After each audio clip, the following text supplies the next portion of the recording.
Will Brown will join Kaulig Racing at the Chicago Street Course, and Daniel Suarez will join Junior Motorsports in the Xfinity Series at Mexico City. What's going on, guys? It's Daniel, and welcome back to our video.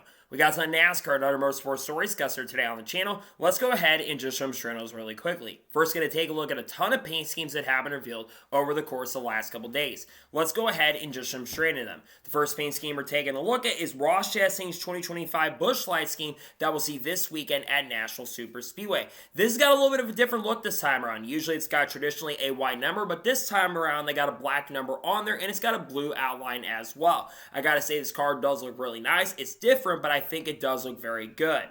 The next paint scheme we're taking a look at is Justin Haley's 2025 Garner trucking scheme that we'll see this weekend in Nashville and next week in Michigan. This scheme's alright in my opinion, very similar to one that Corey LaJoie had the last time, which of course the last time he ran this car at Michigan last year flipped upside down, but I think his car does look solid, and I think Spire did a solid job. The next paint scheme we're taking a look at is Parker Reslash's 2025 Doveman scheme that we'll see this weekend at Nashville. Scheme's very different in my opinion than some of the schemes he's had so far this year, kind of similar to the Dove one he had earlier this year. It's solid though, looking forward to see on the racetrack in Nashville. The next paint scheme we're taking a look at is Kyle Sieg's 2025 Shannon Speck scheme that we'll see this weekend at National Super Speedway. Scheme's okay in my opinion. I think the colors do match a little bit on this car, and it's nice to see a new sponsor working with Kyle Sieg. The next paint scheme we're taking a look at is Chris Buescher's 2025 Ocas scheme that we'll see this weekend at National Super Speedway. A big positive on this is the black outline of the car, but the other big positive is they do a really good job utilizing the sponsorship place. And why maybe it's a little bit overboard at times, I think it's a decent use of it, and I think RFK did a solid job on this one. The next paint scheme we're taking a look at is Daniel Suarez's 2025 Tootsie scheme that we'll see this weekend at National Super Speedway. Very similar to the ones he's had in the last couple years. I do think it looks really solid though. There's not really much needed to change with this car. It looks good. Looking forward to seeing the racetrack this weekend in Nashville. And the final paint scheme we're taking a look at is Dean Thompson's 2025 MCM Transportation scheme that we'll see this weekend at Nashville. Very similar ones that Corey Heim has driven before, and other drivers who've driven a 26 car have driven before in the past. I think it's decent. It's not amazing by any stretch of imagination, but I definitely think it's decent. Looking forward to seeing the racetrack in Nashville. And now we're going to head on to the next story of today's episode as we're talking about the Richmond Truck Race, as they have a new title sponsor for the event. The title sponsor is going to be called the Virginia is for Racing Lovers 150. I think it's the first time we've seen Virginia is for Racing Lovers sponsor the Truck Series race in a long time, probably going back to like the early 2000s, I'm pretty sure. So it's been a long time since they come in and be a sponsor once again. But I think it's good they're coming back in and being a sponsor this year. And I think it's a solid title for the Truck Series race at Richmond, which of course is happening in August. Looking forward to seeing that title and the racing at the track as well. And now we're going ahead and jump on to the next story of today's episode as we're talking about Kufindy. As it was announced earlier today that Kufindy will sponsor Christopher Bell at the end of the season in the fall at Martinsville Speedway. This is going to be the only time that Kufindy will sponsor Christopher Bell in 2025, and the only time they'll be sponsoring Joe Gibbs Racing this year, at least as a primary sponsor, though they do expect they're going to probably be an associate sponsor throughout the whole entire season. When it comes to this, is a really big deal. Kufindy is a really big company, a clothing company out in the Hong Kong area, and a lot of people from the area do get a lot of this Kufindy stuff. So this is why this is a really, really big deal, and I think it's awesome to see a new company come in and want to work with these teams going forward. I love seeing new companies, especially work with Joe Gibbs Racing, who's had trouble getting sponsorships. Of course, Progressive came in to work with Denny Hamlin early this year.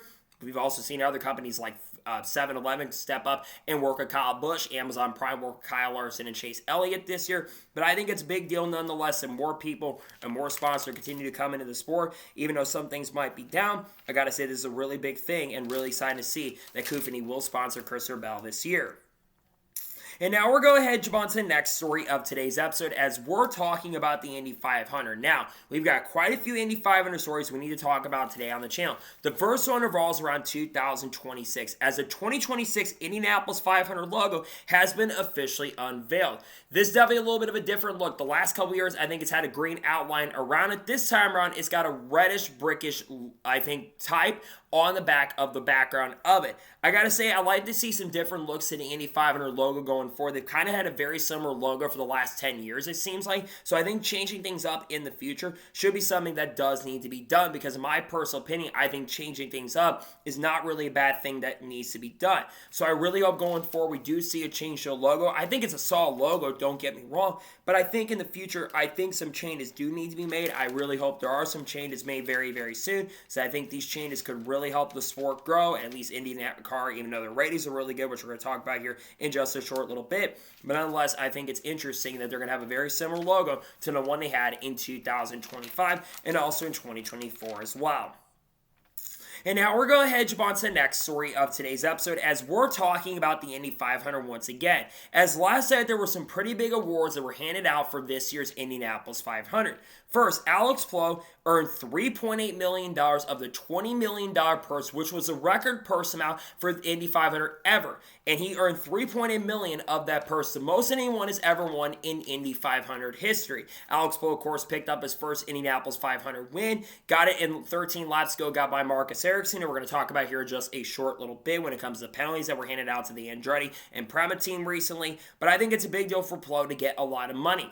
It was also confirmed last night as well that Robert Shwartzman has been named the Rookie of the Year winner. He was, of course, it was him this year. Last year, of course, was Kyle Larson. Now, Robert Shwartzman, I think it's well-deserved. He was up front early in the event. Yes, he did crash in the race itself. But Robert Shwartzman, of course, became the first rookie to win the pole for the Indianapolis 500 since 1983 when Teo Fabi did it. And he did an exceptional job until the Indy 500 happened. Yes, he made some mistakes. There's no denying that. But I think that he is a very talented driver and proved himself. He just got to clean up some of those things that happen on the track. Nonetheless, I think some of those accolades are really exciting and really awesome. Congratulations, Paul, on getting a lot of money. Congratulations to Robert Shwartzman on being a 2025 Rookie of the Year winner. I think it's well-deserved for them, in my opinion. And now we're going to head on to the next story of today's episode as we're talking about Clayton Green. As it was announced earlier this evening that Clayton Green has signed a multi-race deal with the Raymond Brothers and will drive the number 2 for the Raymond Brothers for 2 Truck Series races in 2025. He'll race this weekend at National Super Speedway and then he'll run the season finale at Phoenix Raceway. Last year, I believe Clayton Green made a couple starts for the Raymond Brothers. I think he struggled in both races, I'm pretty sure. I think he made both races that he ran with the team last year, if I'm not mistaken, but wasn't a major factor in those events. And this is no disrespect to the Raymond brothers. Josh Rayum has done a lot to make this program very, very good in recent years, but I gotta be honest, I'm just not expecting much from Clayton Green these next couple of weeks or the race that he gets to run, because I think Clayton's talented. He's proven himself. I think he's raced a lot of late model stuff, I'm pretty sure, but I'm just not expecting much from him this weekend in Nashville. I think he's going to struggle. I don't think he's going to have the pace and speed. I don't think it'll be a major factor this weekend at National Super Speedway. And now we're going to head on to the next story of today's episode as we're talking about Logan Bearden. As it was announced earlier today that Logan Bearden will drive the number 14 car for SS Greenlight Racing this weekend at National Super Speedway.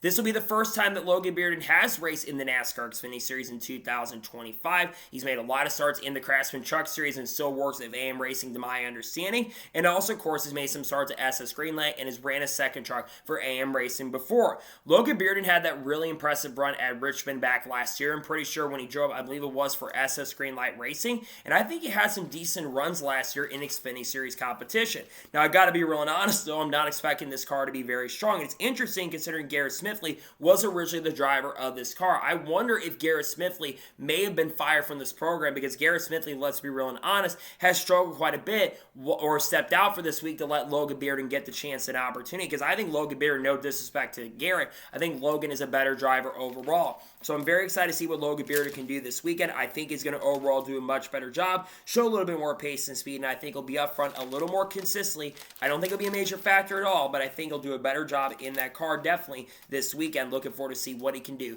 this weekend at Nashville with this team and this program.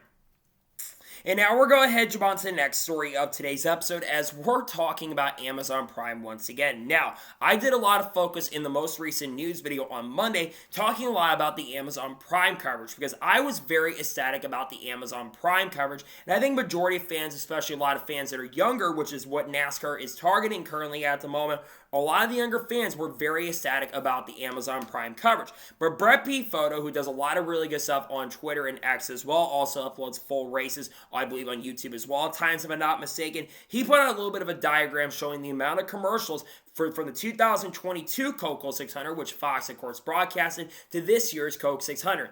And the results are very glaring. For this year's Coke 600, there were only basically 9 minutes of full-screen commercials and only 42 minutes of side-by-side commercials. Compared that to Fox. Fox only had about 10 or 11 minutes of side-by-side and almost 15 minutes of full-screen commercials. And they both had about the exact same amount of time of broadcasting as the other. Look at Amazon. I get that Fox has different ways of doing things, but I look at how Amazon broadcasted this race. And Amazon just did overall a fantastic and really good job with their first ever broadcast. And I got to be honest, I don't think anything is going to change going forward. I think these broadcasts are going to continue to deliver. I think we're going to continue seeing really strong and really fantastic broadcasts overall. And I think that we're going to continue seeing stuff like this because Amazon really cared. They took things seriously. They brought a lot of people in who knew what they were doing. They brought a lot of camera crews who are also really good at what they're doing. NBC's helping out in a really big way as well. And in general, I think there's a lot of positive that did come from this year's Amazon Prime coverage. It was really solid. It was very, very good. And I do think that Amazon knocked it out of the park this year. I'm excited for the national broadcast on Sunday. I think that's going to be really fun to listen to. Then we got Mexico coming up very soon, which we're going to talk about here in just a short little bit. But I think overall the broadcast is really strong, and I think it was very, very solid overall, in my honest opinion. And now we're going to head jump on to the next story of today's episode as we're talking about Fox Sports once again. Now, with Amazon Prime's coverage for the Coca-Cola 600, there was a lot of talk about, one, how bad Fox Sports coverage was for the 2025 Indy 500, but also about their coverage in NASCAR when it comes to marketing as well. And it was reported by Adam Stern, I believe it was yesterday, that Fox Sports says the way they market in NASCAR is not indicative on how we'll market the sport in 2026. They're not exactly sure how they're going to market the sport. They have not made an official decision at this time, but they're probably going to change things up once again for 2026. When you look at marketing from the NASCAR side compared to IndyCar, IndyCar got a lot more promotion and a lot more marketing. Now, obviously, of course, this was the first time we have seen IndyCar on Fox. First time we've seen it in a very long time, I should say. Well, NASCAR has been on there for 25 years. That being said, I said this as well. I think Fox needs to treat all their platforms not differently, and treat them the same. I mean, it's not just the NASCAR coverage, in my opinion, that hasn't been good, but the stuff that's been happening with the NFL, the MLB coverage hasn't been good, the soccer coverage hasn't been great. In general, I think Fox, yes, they picked up a lot of entities in recent years and have been exclusive homes for a lot of these entities, like IndyCar, but the coverage itself just has not been good for Fox all across the board. And that's what I worry about IndyCar long term, because the Indy 500 this year just did not feel like a good broadcast. They missed a lot of important moments. It was commercial filled. There were full screen commercials that weren't supposed to be there. And I know they said that local people might play full screen ads, which is ridiculous, because I don't think you should be doing that if you want to grow the sport of IndyCar and not make people upset. But I think when it comes to marketing NASCAR, I wouldn't be surprised or shocked in the next couple years if you see NASCAR completely back away from Fox. I think the only reason they have the NASCAR coverage in general is because of the Daytona 500. If they didn't have the Daytona 500, I guarantee you that NASCAR would not be on Fox, and we'd probably go into Amazon for the Daytona 500 or going to NBC for the 500, which at this particular moment, I think NBC would put a lot more effort. NASCAR would put a lot more effort if NASCAR Productions took control. I just really hope there's changes going forward. I hope Fox does take it seriously and market better, because their coverage has been very lackluster. It's been very subpar, and in my opinion, it has been very unwelcoming and not very good from the front of marketing, in my honest opinion. And now we're going ahead and jump on to the next story of today's episode as we're talking about Alex Palou once again.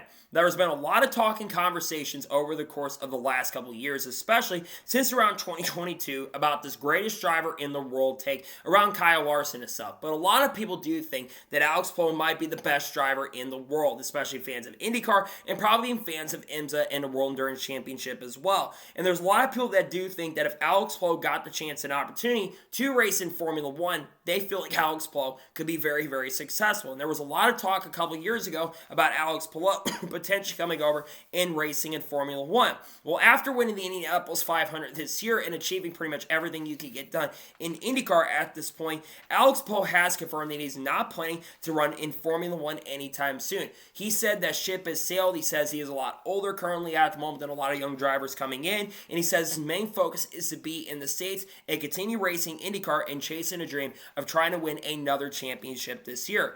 Alex Palou more than likely is going to win the championship a few weeks away. But why would you want to? I actually understand where he's coming from here. Why would you want to leave a series where you're having a ton of success at when you can just stay in IndyCar and continue being one of the most successful drivers in IndyCar history? We are witnessing greatness currently at the moment. I get that a lot of fans of IndyCar are tired of Alex Palou winning a lot of races, and I get that, but I don't think Alex Palou is the reason IndyCar is not in as much of a good state in certain areas currently at the moment. On the road courses, I think the racing product was not good. In the Indy 500 this year, the racing product was a little bit underwhelming, especially at the end of the event, because you really cannot pass with the IndyCar at this particular moment.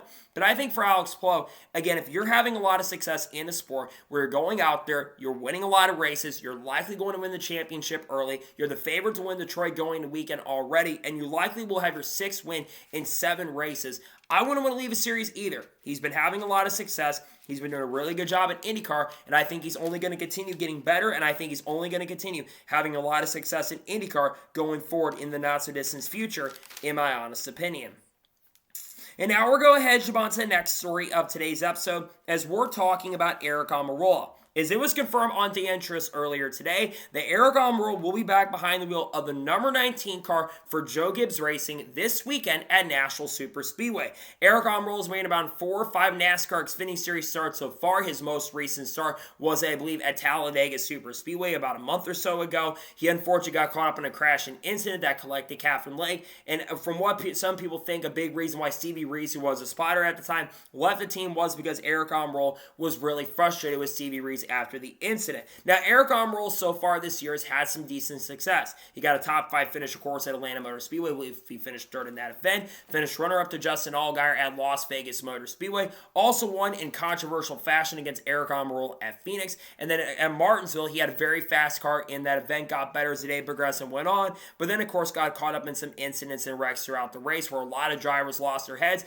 and didn't race with their heads on straight. Aric Almirola, I do expect to be one of the favorites going into the weekend because that 19 car has been fast. I know Chase Briscoe struggled in that car this past week, but that 19 car generally has had some really good pace and really good speed this year. I think he's going to be up front contending for the victory. He ran really good, especially in the Cup Series back in 2021 at this track, and this generally is one of the better tracks that Aric Almirola has. So I expect him to be a contender. I don't know how the racing is going to be at this track, but I think Aric Almirola will have a very fast car. I think they're going to bring pace and speed this time around. And again, I do expect the number 19 car to show up on the track, be really strong, be very capable of getting up front. I think he'll have a great chance and opportunity to go to victory lane. I expect Aric Almirola to be a major factor for the victory this time around. This weekend in Nashville, yes, Justin Allgaier is going to be good. Connor Zilch is going to be good. But I think Aric Almirola will have a great chance and opportunity to win this weekend at Nashville Superspeedway. And now we're going ahead, Jabon, to the next story of today's episode, as we're talking about Kyle Busch. As it was confirmed on the entry list earlier today, that Kyle Busch will drive the 07 truck for Spire Motorsports this weekend at Nashville Superspeedway. This will be Kyle Busch's 4th of 5 scheduled Craftsman Truck Series starts that he's ran so far this year. So far in the Craftsman Truck Series, Kyle Busch has not had as strong of a season. The first race he ran at Atlanta Motor Speedway, he dominated the race and went to victory lane, but that was a highlight of the year. His next race, of course, which was at North Wilkesboro, drove the 07 truck. He generally struggled in that race, barely ran inside the top 10, and he unfortunately got multiple speed penalties, was still able to recover to finish in 9th place, but he struggled throughout the whole entire event. Then we go to Charlotte. He had a top 5 truck. He ran decent in the race, but he never had the speed to contend. He kind of complained about the lack of the KBM speed so far this year because Spires were really KBM. Kind of sold off their stuff over to Spire Motorsports not too long ago, and I think Kyle Busch has been struggling with that. And I think especially with the 07 truck, I don't think Kyle Busch is a favorite to win this race. You got to look at Corey Heim being the favorite right now. I don't even expect Corey Day either to be a favorite in this race. I think he's in the Truck Series race along with the Xfinity race as well. But I really don't think Kyle Busch is a favorite to win anymore on the truck side until Spire Motorsports gets their program a little bit better and they show a little bit more speed. I can't pick Kyle Busch to win a Truck Series race. He's going to be one of my ones to watch for sure, but I can't see him winning on Friday night right now. I think Corey Heim's a favorite to win, and Corey Heim's been so dominant in trucks, 4 wins so far this year, more than anybody else. Anytime he's out there, he's going to be the favorite to go to victory lane. So I do expect that Kyle Busch will have a good truck, but I don't think he'll have a good enough truck to definitely go to victory lane. We'll see what happens for Kyle Busch, but again, I'm not expecting it to be a major factor, and I think he'll struggle to contend for the victory. I think it's going to be a little bit of struggle. I don't think it'll be a major factor for the win this weekend at Nashville in the Craftsman Truck Series. He might be a contender for the Cup win, but he's probably not going to be a factor for the win this weekend. And now we're going to head on to the next story of today's episode as we're talking about the Indy 500 TV ratings. A lot of people in the IndyCar side were wondering what were the Indy 500 TV ratings going to be for 2025 with a lot of promotion that Fox did this year. Well, Indy 500 TV ratings were massive in 2025. According to Adam Stern, Fox got 7.05 million viewers for Sunday's Indianapolis 500. That is up from 5.344 million viewers combined on NBC and Peacock as well. This is the most watched Indianapolis 500, according to Adam Stern, since 2008 as well. On top of that, another big thing that was noted today, or yesterday I should say, is that the Indy 500 for only the third time in the last 30 years beat the Daytona 500 in 2025. This had 6.761 million viewers. Now, it does need to be noted that this year, compared to other years, this year's Daytona 500 was delayed by a couple hours. Yes, the Indy 500 this year was delayed, but it was only delayed for about 45 minutes compared to the Daytona 500, which had 6.761 million. It probably, according to what a lot of people said, had it been able to start on time and not had issues and gotten delayed at all because Donald Trump was there, we probably would have had over 8 million people tune in and would have been one of the most watched Daytona 500s all time. Still though, or at least in recent years I should say, this is still a really big deal for IndyCar. And I think a big reason when you look at Indy 500 compared to the Daytona 500, while the ratings are so much bigger for the Indy 500 than they've been for the Daytona 500 in recent years, is because this year Fox put a lot of effort into promoting the sport. I think the Daytona 500, yes, has lost its luster, but Fox did not do a lot of promotion for the event, and to have nearly 7 million people tune in is still a really big deal. But for IndyCar, we saw a lot of Super Bowl commercials. They put a lot of effort into the coverage this year. And that's what a lot of NASCAR fans have kind of felt they've not been getting treated the same from Fox. That's why a lot of people like myself has said that NASCAR needs to get out of their Fox contract and leave in the near future if the sport's going to succeed long term. Because right now, personally, I think that IndyCar, they're going to get treatment from Fox. And yes, they're a new provider for the series. I completely understand that. But at the same time, I want to see every property get treated fairly. Now, are they going to lose some of that down the road? Certainly. We saw that on the NASCAR side. When NASCAR joined Fox many years ago, they took this seriously and did a really good job. They haven't cared the last decade, it seems like, and I just feel like it's a big win for IndyCar. It's definitely a little bit lost for Fox. There's definitely some things, or at least on NASCAR, I should say, there's some work that needs to be done, and I just hope that we can see some changes with the coverage going forward. Are we going to see those changes? I'm not really sure if we are going to see those changes going forward. In my honest opinion, I really hope we do, but I'm not sure if we're going to see them going forward in the not-so-distant future. And now we're going to head on to the next story of today's episode as we're talking about the Indianapolis 500 once again, as there's been more controversy that has arisen from this year's Indianapolis 500, as 3 teams were put to the rear of the field. They were technically not disqualified from the race, but they technically actually were disqualified from the Indianapolis 500. The 27 Andretti Global car, driven by Kyle Kirkwood, who actually finished in 6th place in the race. The number 28 car, Andretti Global car, driven by Marcus Ericsson, who crossed the line in 2nd place today. And the number 90 Prema car, driven by Callum Alla, who finished inside the top 12 in this year's Indy 500, all have gone to the rear of the field. Apparently for the number 27 and 28, there was certainly an EMS infraction that they had. Apparently, if it's not something that comes from IndyCar themselves when it comes into EMS, according to what some said, including David Land, then they can get disqualified for that and sent to the rear. If you modify that, it is not allowed. For the number 90, I think it was something on the front bumper, I'm pretty sure. So it's a little bit different. The 90 team is not planning to appeal it at this current time. While I believe that the 27 and 28 team are looking into it, there is a chance they could be looking to appeal something like this. This is now more controversy surrounding this year's Indy 500. This is now 5 teams all around in general that have been banned, or not banned, but have gotten a lot of trouble this year for penalties at this year's Indy 500. Of course, the number 12 team for Team Penske and the number 2 car for Team Penske, of course, had the rear attenuators that were messed with on the back of the car. And of course, we saw a lot of firings happen at Team Penske. Tim Cindric, Kyle Moyer, and of course Ron Marzewski were all basically fired from the organization effective immediately, and then of course people thought Austin Cindric's career was going to be affected, which of course it was confirmed that Austin Cindric's career is not in jeopardy in any way, shape, or form. I think for the Indy 500, this is definitely a really big deal. And I think the integrity of IndyCar currently at the moment, you do have to question it because this is becoming a very consistent thing where a lot of teams are getting in trouble. It feels like with NASCAR, for example, so many teams this year on the NASCAR front have been getting in a lot of trouble. We have seen a lot of disqualifications this year. We just recently had one for Sammy Smith, who finished 5th in the Xfinity Series race, or 6th in the Xfinity race technically at Charlotte Motor Speedway. The previous week, Lane Riggs, who finished 2nd, he got disqualified from the truck race for something on the spoiler, I'm pretty sure. Then, of course, at Talladega, Ryan Preece and Joey Logano, they both got disqualified. We have seen a lot of teams get affected by penalties this year, whether it's in IndyCar, whether it's NASCAR. It doesn't really matter at this point. This is becoming a very consistent thing.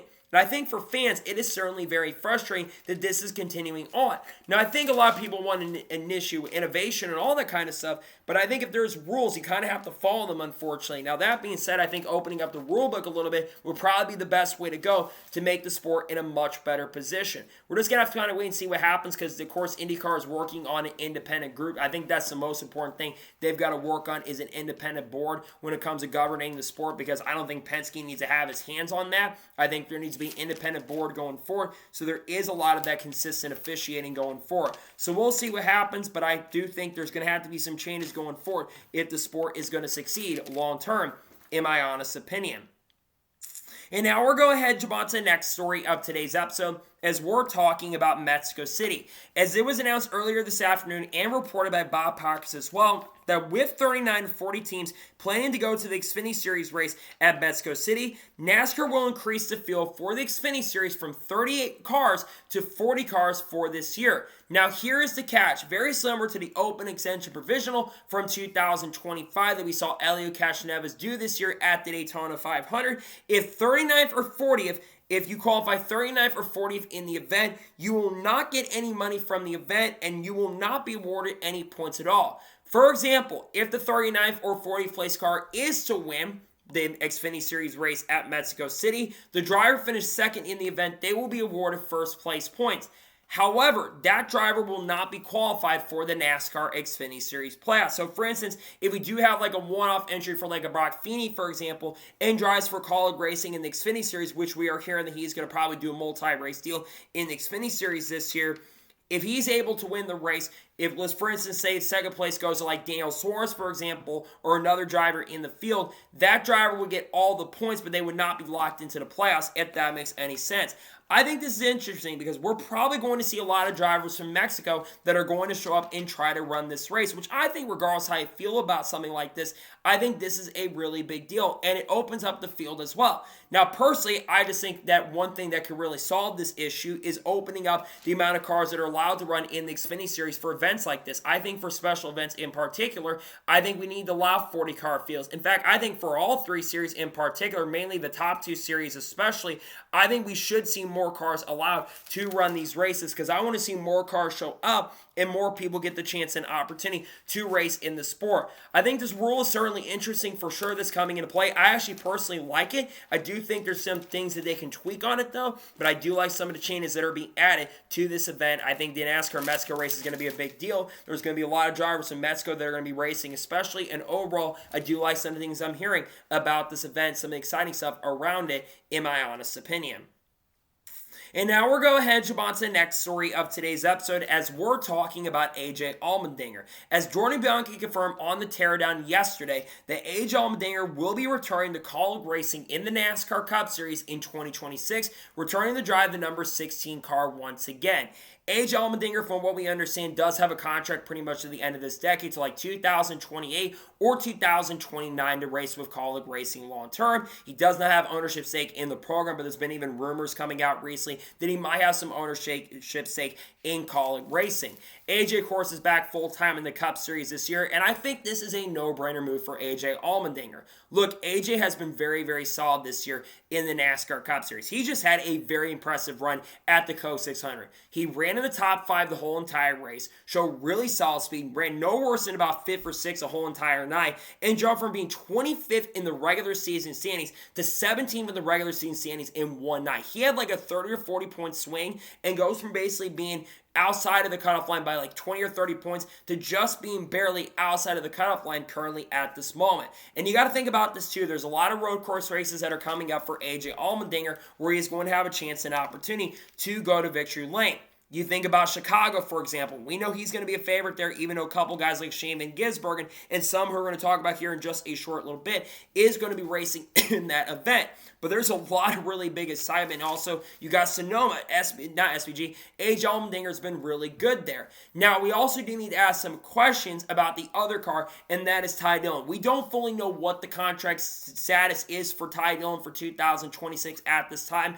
I think there is a chance that Ty Dillon could return to the number 16 car next year, I should say, in the 10 car, because I think that Ty Dillon has shown some decent speed. He's been better than I thought he really was going to be this year, but I also think there's a chance and opportunity for someone else to go there. Let's say Daniel Suarez does get cut from Trackhouse Racing, because there is a potential possibility that Connor Zilisch could be full-time in the NASCAR Cup Series next year, maybe taking over the 99 car. My theory is Junior Motorsports could get involved with that program. But let's say that Daniel Suarez goes over to Kaulig. I think that you look at that 10, and if Daniel Suarez is over in the 10, I think that car is a lot more competitive. I know Daniel Suarez has struggled at Trackhouse Racing, but I think with Ty Norris being over there and helping out that program, if Pitbull no longer over at Trackhouse Racing, I think that you look at Kaulig. Their program has gotten a lot better, and I think this is where Daniel Suarez could definitely end up next year.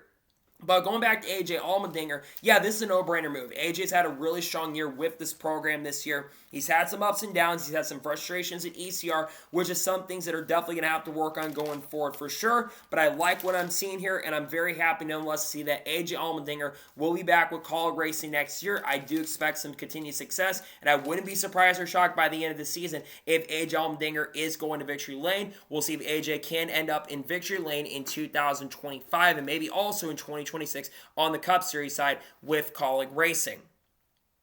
And now we're going to head on to the next story of today's episode as we're talking about the 23XI Racing and Farmer Motorsports NASCAR lawsuit once again. As we had another update earlier today in regards to the said lawsuit. As was reported by Bob Pockrass earlier today, that a hearing date on the 23XI Racing Farmer Motorsports motions to dismiss NASCAR's counterclaim and on whether the other charter teams should be added is set for June 12th. We all know that currently 23XI Racing and Farmer Motorsports are currently in a lawsuit against NASCAR, but a couple months after the original lawsuit came out, it was announced, I believe, back in March or April, that NASCAR filed a counterclaim against the teams. And NASCAR apparently had threatened all the other organizations that if you do try to go ahead and join this lawsuit, there's a very good chance that all the charters could be revoked, which if NASCAR does take all the charters and they're not bluffing about that, which I do think they're bluffing someone, but if they aren't bluffing about that and they take all the charters away, there's a very good chance of possibility that it's not just going to be two teams that are going to be suing, but it might be a lot more teams, like Richard Childress Racing, like Hendrick, like Trackhouse, like RFK. All these teams may end up suing. Now, going to the counterclaim and stuff, I think that NASCAR had some interesting things brought up, but there was actually some ChatGPT stuff and some stuff from AI articles like Sparkskeeda, for example, that were brought into there, which I think should completely throw this out.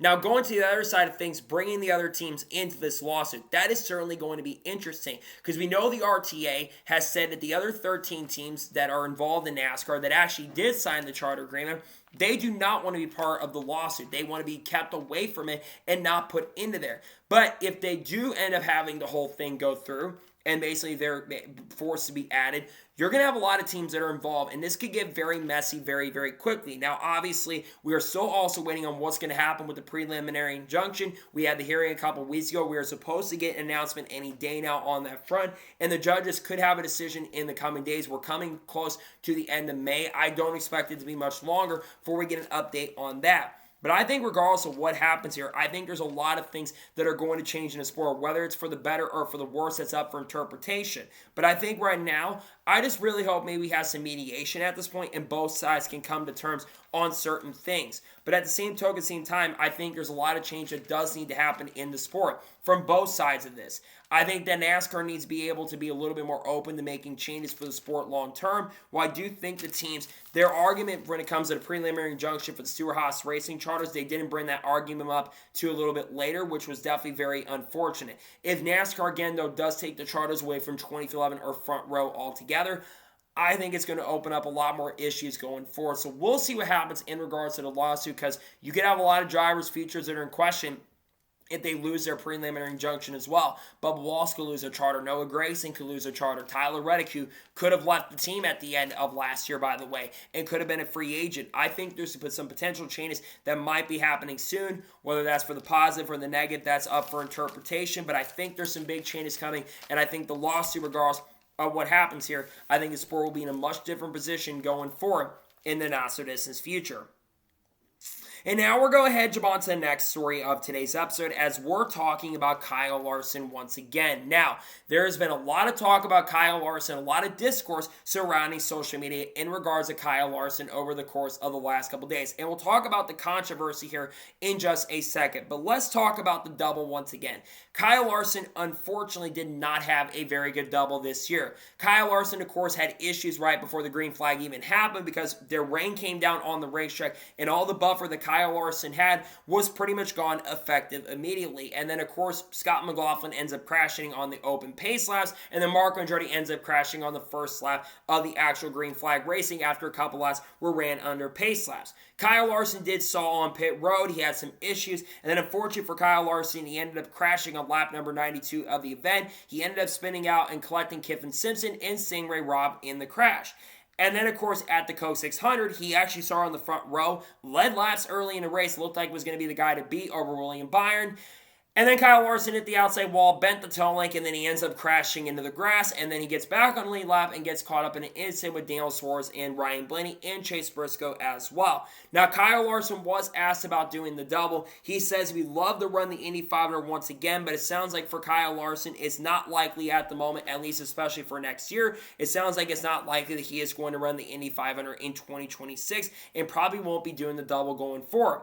Now, Justin Marks also said some very interesting things. Of course, Trackhouse Racing did pick up the win this past week in the Coke 600, but Justin Marks says something about the double that I do entirely agree with. He says that sports should not be competing against each other. The motorsports world is too small and too niche currently at the moment for both motorsports to compete against each other. NASCAR should be embracing both events for both parties to be held up there and can both work together to have two leaps and two giants lift each other up.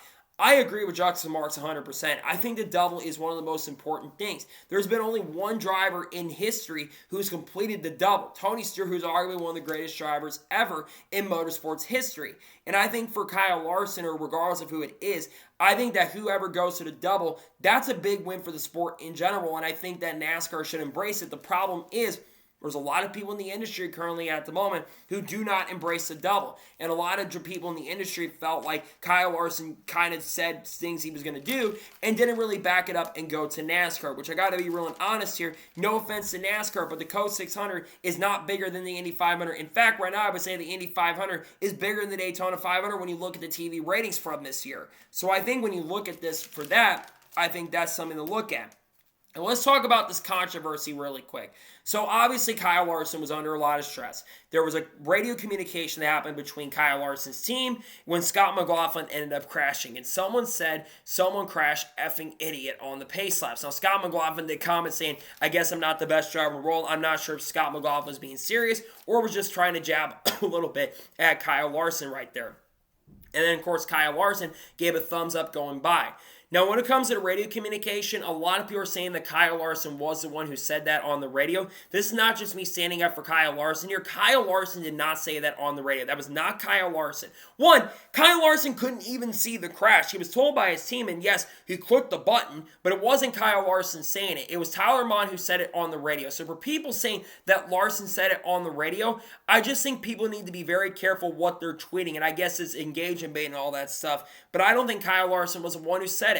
It was someone on his team, which isn't smart, by the way. I don't disagree that someone on his team probably shouldn't have said it, but it wasn't Kyle Larson who said that on the radio. Also, the thumbs up doesn't mean it's sarcastic. It could mean that Kyle Larson's giving a thumbs up Are you okay? If it's sarcastic, that's a bad look. I agree 100%. But I think for a lot of people going after Larson, there's been a lot of bad takes. There's obviously people trying to say, oh, he got the 48 or the 5 car because if he's saying something on a mic in 2020, which it was a favor to go to that number 48 car in the first place, and he was the top priority for Hendrick Motorsports. Same as Suarez Racing, by the way. I just think if people are going to put something out on Twitter and they're going to say something, make sure to get the facts correct. Don't say something that's not true. But nonetheless, for Larson, I hope he does the double going forward. And I think that some of the controversy is a little bit unnecessary around Kyle Larson, in my honest opinion.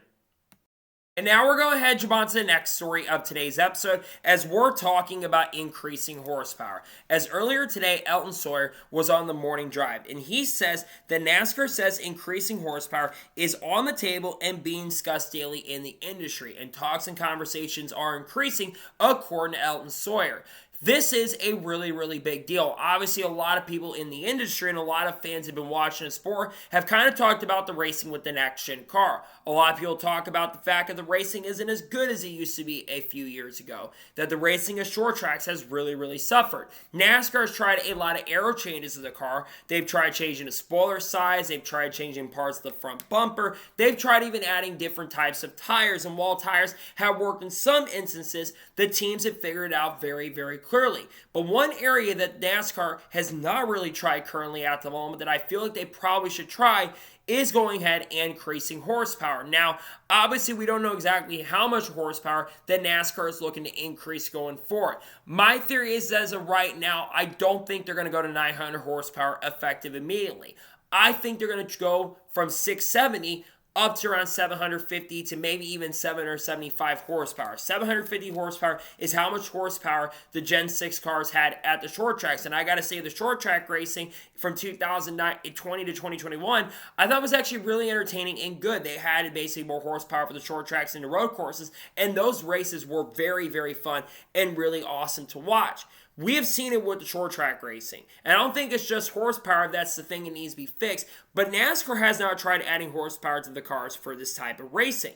And I think that if you're going to have better racing, you need to try to increase horsepower. Now, if you want to keep 670 currently at the moment for the intermediates, that's fine with me. Let's go ahead and keep 670 for those shorter, for the bigger tracks of the intermediates, because I think the next-gen car, even though it's had some aero issues recently, I do think adding a little bit more horsepower for the short tracks needs to be the way to go. But again, if you want to keep the little bit down horsepower for 670 at the intermediates, you need to go ahead and do that. But if we do also increase horsepower, by the way, the drivers that are the best are going to be able to showcase a lot more. I think drivers who've struggled in the next-gen era, like a Chase Elliott, like a Kyle Busch, like a Brad Keselowski, I think they'll have a better chance and opportunity to being a little bit more competitive. I'm not saying they're going to go immediately out there and win, but I think they'll have a chance and opportunity. Or we could see Kyle Larson continue dominating like he has in the Cup Series in the last couple of years and win a lot more races. Because when Kyle Larson 750, Kyle Larson won a lot of races in the 750 era. I mean, the 10 races he won, 6 of them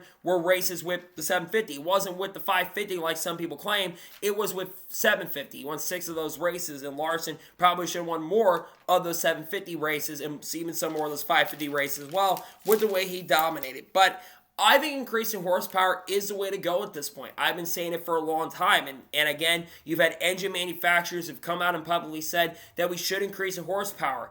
I hope down the road we can get up to 900 or even 1,000 horsepower, because the problem is these are not 670 horsepower engines. These are 900 horsepower engines. We still got pretty much the same engine platform since we've had in 2013 and 2014, and we've choked down the engines quite a bit in recent years. We increased it from 550 to 670. NASCAR wanted to have 550 for the intermediates, but of course they had that test in 2021, and they basically team said, no, we need to increase the horsepower, and they went up to 670. I think, as we all hear, the reason they don't increase horsepower is because of the engine talk and the manufacturer talk. And there is a lot of talk that Dodge is going to come in next year, and it sounds like they're very likely going to be in the Truck Series, but it's going to be a few more years if a new manufacturer is to come in.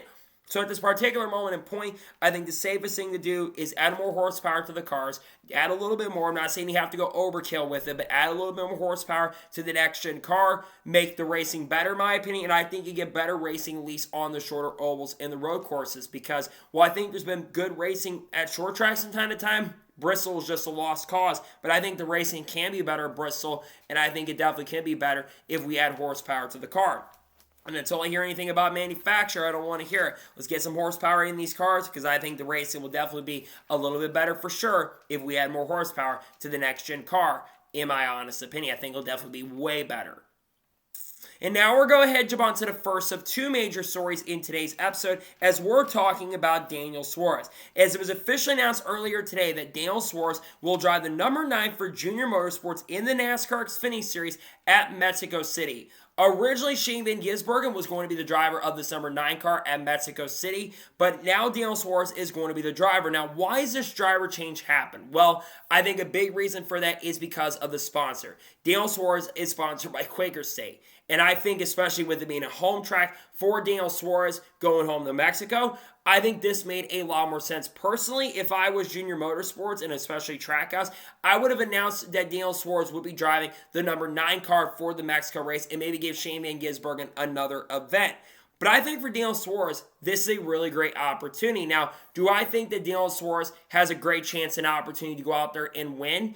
I think he has a decent chance because I think the Junior Motorsports number 9 car has been really good this year in Xfinity. Ross Chastain, well, he hasn't won a race this year in Xfinity competition yet. He's been very competitive. He had one of the fastest cars at Darlington, and if not for his speeding penalty, he would have been up there with Connor Zilisch going for the win. He arguably had one of the 2 or 3 fastest cars in that race. If you give Chastain a good car, he's going to be very, very competitive.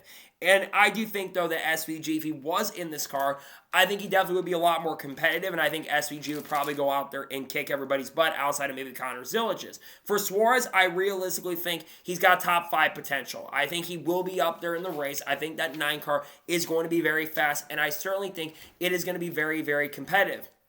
This also is a really big deal as well that he's getting this extra race for other reasons. This is going to be the first time he's ran double duty in the Xfinity Series since, I believe, 2024, if I'm not mistaken, when he ran the Xfinity race in the number 14 SS Greenlight car, which is technically a Kaulig racing machine, and ran, of course, in the number 99 Trackhouse car. But there's also the talk and conversation behind the scenes about Daniel Suarez's future at Trackhouse Racing. And I think one of the theories that have been going around is because he wasn't driving the Junior Motorsports number 9 car in any way, shape, or form at the time, many people thought that he was going to be out of the seat. Well, I think that drops that narrative at least a little bit for now because Daniel Suarez is getting the opportunity here to drive for Junior Motorsports, which is going to be the first time we've seen Daniel Suarez in a Junior Motorsports car in NASCAR competition. But the other thing we need to talk about is the future. Daniel Suarez, obviously, like I said, is in a contract year currently at the moment with Trackhouse Racing. And there is a lot of conversation right now at this moment that Daniel Suarez could be leaving Trackhouse Racing at the end of this year or be let go from the program. And the big reason is because of Connor Zilisch. Connor Zilisch has been doing a really good job in the NASCAR Xfinity Series this year and has been very, very competitive. Connor Zilisch, of course, has picked up 1 win in Xfinity competition this year, that being at a road course S Circuit of the Americas. And he ran very well in the race at COTA before he unfortunately got caught up in a crash with Daniel Suarez, and he got caught up in that wreck with the Red Bull car. I think Daniel Suarez is a solid driver, but I think that if he can win this race at Mexico, I think this could really help his long-term future. In fact, I think if he wins the Cup race at Mexico, I think there's a very realistic chance he's going to go and be signed. The problem is Shane Van Gisbergen is probably the favorite. And everyone talk about, well, what about Shane Van Gisbergen? SVG is starting to figure it out on the ovals. SVG is getting a lot better. He's starting to show more speed. He's had multiple top 20s recently. The Co 600, the longest race of the year. He ran top 20 the whole entire race. Outperformed Daniel Suarez in a lot of that event. And he basically got a top 15 finish. I know he wasn't up there contending for the win, but a top 15 run in the Coke 600, that's nothing to slouch over. That is pretty impressive, and I think SVG did a good job. As soon as SVG figures out those tracks, I think it'll be a major, major factor going forward. As for Daniel Suarez, I think this is, again, a really great opportunity for him. But he needs to make the most of this opportunity here. He needs to run very, very good. He could end up at Junior Motorsports in Xfinity. This could be a potential opportunity. Or if Junior moves up the Cup next year, maybe Suarez becomes the driver. He's got sponsors that are loyal to him. So who knows at this point, maybe Zilisch stays in Xfinity full-time.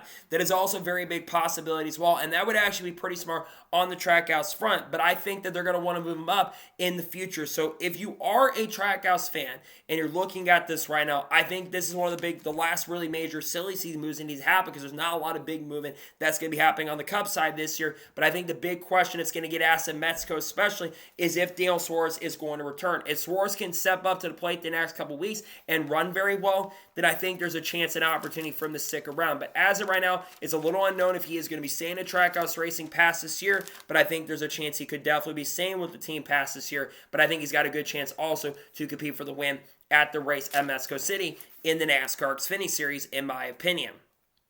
And now we're going ahead and jump on to the final major story of today's episode as we're talking about Will Brown. Now, I covered this story on my channel earlier today, and if you haven't checked it out, I suggest you do. But it was announced earlier today, as expected, that Will Brown will be joining Kaulig Racing in the NASCAR Cup Series at the Chicago Street Course and will drive the number 13 car, the first time we've seen a third Kaulig Racing car in the NASCAR Cup Series this season. There's been a lot of rumors and speculation, of course, over the course of the last couple weeks that something like this was going to happen, and now it's been finally confirmed. We are expecting that multiple drivers from the supercar ranks are going to be coming over to NASCAR in 2025. There's two more that have not been announced at this time, but it's expected that Brock Feeney is expected to run in the Chicago Street Course NASCAR Xfinity Series race for Kaulig Racing and a fourth Kaulig Racing entry, or maybe a satellite team like SS Greenlight Racing, for example. And it's also expected that Cam Waters is expected to come over and run the Chicago Street Course race as well, with either RFK Racing or Rick Ware, probably the number 15 car, which will be an RFK Racing built car, with Ricker Racing helping out in a really big way. With this being the case, we are expecting probably more than 40 cars to show up at this year's event, because Corey Heim has already been confirmed to drive the number 67 car at Chicago. Austin Hill, which this originally was going to be where Will Brown was going to race. We know Austin Hill is going to drive the 33 car with one of his 5 scheduled races with this program. And then, of course, there are a couple other drivers that are expected to show up. I believe Catherine Lake has been confirmed in the number 78 machine as well. And I do think that there are a couple potential other opportunities and other drivers that might end up showing up in this race. We may have to see the OEP basically exercise if 41 cars do show up for the event. The question is who would get that, because I think Will Brown will be eligible. But let's talk about Will Brown very, very quickly. Will Brown, of course, 26 years old, very young race car driver. He's going to have a good crew chief working with him, I'm pretty sure. And I think that Will Brown is very talented. Now, last year, Will Brown did compete in the NASCAR Cup Series on a one-off opportunity in the number 33 car with Richmond Racing with Mobile X sponsorship, which Mobile X was a big part of the company of Walmart. And I believe the guy who runs it, Peter Adelton, he, of course, will be helping sponsor this car. But, of course, he drove that car, the number 33 machine, at Sonoma last year and had very good pace and speed in the race. However, he was caught up in an incident in a crash in the event, and then, of course, he had electrical gremlins and issues and fell out of the race. But before that, he had top 5 and top 10 speed, and I think he would have been a factor for at least a top 10. He wasn't beating guys like Kyle Larson or Mark Truex Jr., but I think he could have gotten a top 10, which would have been very, very impressive for Will Brown. And then, of course, during the offseason, there was a lot of talk and speculation that he was going to be driving for Richard Childress Racing in a couple race deal. It's unknown at this time if this is just a one race deal for Will Brown in the NASCAR Cup Series right now, or if this could be a multi-race deal like is expected for Brock Feeney. But we have been seeing a lot of drivers recently, especially from the supercar race, that have been coming into NASCAR. You think about it, last week, it was announced that Jack Perkins, who has one win in the supercar series, 39-year-old driver who drove that number 16 machine, the Roush machine that Ryan Reed had many years ago in Xfinity competition, a Lilly Diabetes machine. We saw that car out there, and he was expected to make a start, and he'll join Joe Gibbs Racing at Portland. And then you think about other drivers like Brody Kosecki, obviously Shane Van Gisbergen, who's got 3 Xfinity wins, including a win at the Chicago Street Course, and then his only Cup win so far has been at the Chicago Street Course. So there's been a lot of drivers coming in from the supercar ranks, and a lot of that is because of Shane Van Gisbergen's success. And there's been some questions about whether Will Brown could potentially have a deal in NASCAR next year. And I think with his young age of being 26 or 27 right now, I could see this guy coming in and racing full-time next year. I think this certainly is a possibility. Maybe do the SVG transition. I think some people would be frustrated if he took like a really good seat, but why not come over to Kaulig Racing at this point and be a full-time driver? This is no offense to Josh Williams, but I would replace Josh Williams instantly. Josh Williams is not contending for wins on a week-by-week basis. He's a very likable underdog guy. He does a lot of good things behind the scenes, but Josh Williams has been so underwhelming in that car this year. So I think at this particular moment in point, I don't know what you do there. There's also the unknowns right now whether this race is going to be back in 2026. There's been a lot of rumors right now and chatter that the Chicago Street Course is in the final year of its contract, and many do expect by the end of this year that this could be the last time we're racing there. Now, they could sign a multi-year extension for this race going into 2026 and 27, but many people think that we're going back to Chicagoland as early as the 2026 season next year. There's also talk about maybe going to San Diego in the future, but many people don't think it's going to be happening in 2026. For Will Brown, though, what are the expectations? Well, I think Will Brown is going to be a factor for the victory. I think he's going to have some tough competition with SVG. SVG is going to be ultimately the favorite. He had the fastest car in the race in 24 before getting taken out by Chase Briscoe, and of course he won the Cup race 2 years ago. So SVG, I think, will be the favorite to win that event, but I think Will Brown will be up there going against guys like Kyle Larson and Chase Elliott and Kyle Busch and Ross Chastain, who just won the Coke 600. And Austin Cindric, for example, is a pretty good road racer. And Ryan Blaney's been decent this year. And Bubba Wallace and Alex Bowman, the defending winner. There's a lot of really good competition in NASCAR this year, and I think he's going to have a lot of really good competition to go up against. But in general, I think he's a really solid driver. I'm excited to see what he can do, and I'm very intrigued to see how he can perform. Looking forward to see what he can do, and we'll see if he can have some good pace and speed. I think he is going to be a factor, and I think he's going to have a great chance and opportunity to run very well. We'll see what he can do at Chicago. I hope this isn't the last time we're seeing Will Brown race. I hope we can see him in more races this year. We'll see if he does get the chance and opportunity, but I really hope we do see him in more races at some point in the 2025 season, and maybe in races in 2026 in NASCAR competition as well. Looking forward to see how he can do at Chicago. So, that is going to be today's long NASCAR news and motorsports news episode. I want to thank you guys for watching. Please subscribe to the channel, turn notifications on, so if when a video does go live on my channel. Follow me on Twitter, Facebook, and Instagram, and support me on Patreon as well. Let's get some more of that and comment your thoughts below on today's episode. How do you think Will Brown's going to do at Chicago? Let me your thoughts in the comments below. And how do you think Daniel Suarez is going to do at Mexico? Let me your thoughts in the comments below. Later this morning, you're going to see race picks for the Craftsman Truck Series race at this weekend's race in Nashville. Tomorrow, we're going to have Xfinity Series race picks, Cup race picks, and also, of course, we're going to have the paint scheme video for the Cracker Barrel 400 as well. And then, of course, on Friday, we'll have a NASCAR news video and the truck review and many other videos dropping this weekend. We got content coming on people like Haley Deegan, Shane Van Gisbergen, and Carl Kurt Busch, Kyle Busch, Bubba Wallace, Ross Chastain, Clayton Green, Frankie Muniz, Junior Motorsports, Dodge, Honda, Carson Quaffle, Sam Mayer, Sheldon Creed, all the good stuff we'll be talking about on the channel in the coming days and weeks. So anyways, like I said, I want to thank you guys for watching today's episode, and I'll see you guys next time for more great, awesome NASCAR content, other motorsports content on the channel like this. Take care, everybody.